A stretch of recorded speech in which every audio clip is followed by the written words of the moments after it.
Get ready for a brilliant adventure. Friends, a little kid faces a big, hungry wolf, but his smarts might just be enough to save him an asterisk. The Clever Kid and the Wolf's Tune. Once upon a time, in a bright green pasture, lived a playful little kid.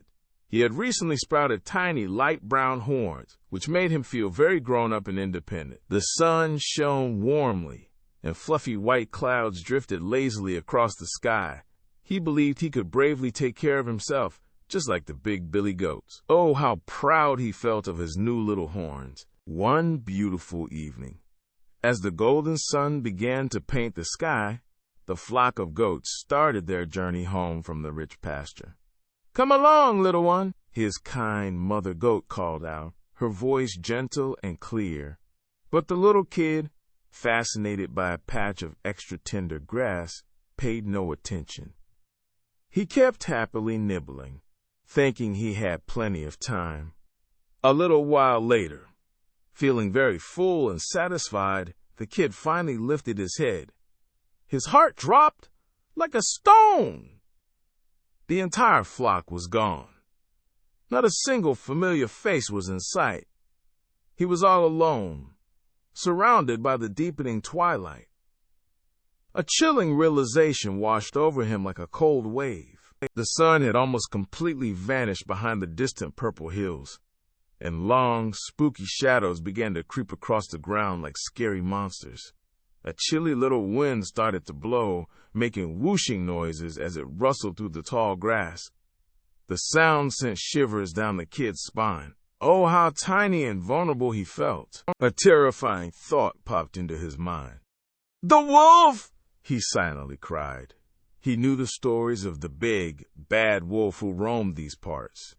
A wave of panic surged through him, and he let out a loud, high-pitched baa, desperate for his mother.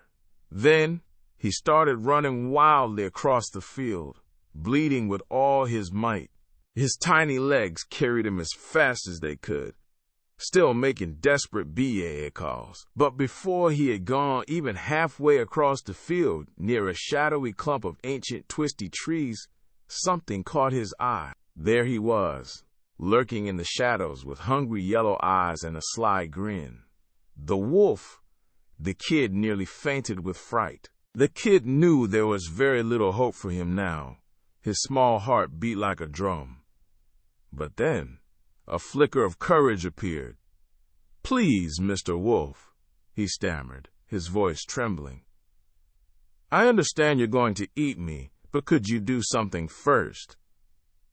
The wolf looked surprised, tilting his head. "Before your meal," the kid continued, finding a brave little spark, "please play me a lovely tune on your instrument. I want to dance and be as merry as I can be for my very last moments."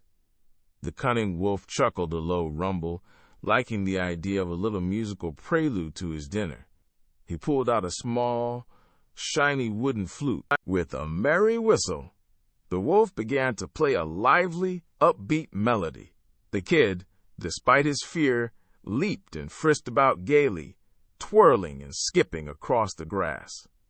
He made sure to dance with wild enthusiasm, hoping someone, anyone, might hear the distinctive music. The wolf enjoyed the show, tapping his paw to the cheerful rhythm. Far away, the mother goat and her flock were slowly making their way home. In the calm, still evening air, the wolf's unusual whistle tune carried surprisingly far. Suddenly, two big, brave shepherd dogs walking with the flock pricked up their ears, listening intently.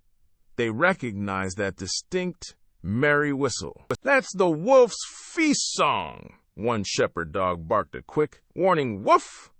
Without another moment's hesitation, the two loyal dogs turned and raced back towards the pasture. Their powerful legs carried them swiftly over the bumpy ground, determined to find the source of the peculiar music and protect the flock. They knew trouble was brewing. The wolf's merry whistle tune ended very suddenly. He looked up, his yellow eyes wide with alarm. There they were, two huge barking wolf dogs, charging straight towards him at full speed. "Oh, what a fool I was," he grumbled, dropping his flute and turning to flee. He should have stuck to his butcher's trade instead of becoming a piper for a pesky kid. With the shepherd dogs hot on his heels, letting out powerful, determined wolf sounds, the wolf vanished quickly into the dark forest. The little kid, safe and sound, watched him go. Soon, his mother goat arrived, buying with relief, and sniffed him all over. He pressed close to her, so thankful for her and the brave dogs. From that day on, the little kid always listened carefully to his mother goat. He understood that she knew what was best, and that sometimes grown-ups have wisdom that little ones haven't learned yet. It's smart to pay attention to those who love and protect you, for their advice keeps you safe and helps you grow strong and wise. Always listen to your elders. Ever dreamed of being the hero? Now you get to be the star. Your adventure starts at TalesMio. Visit talesmio.com now.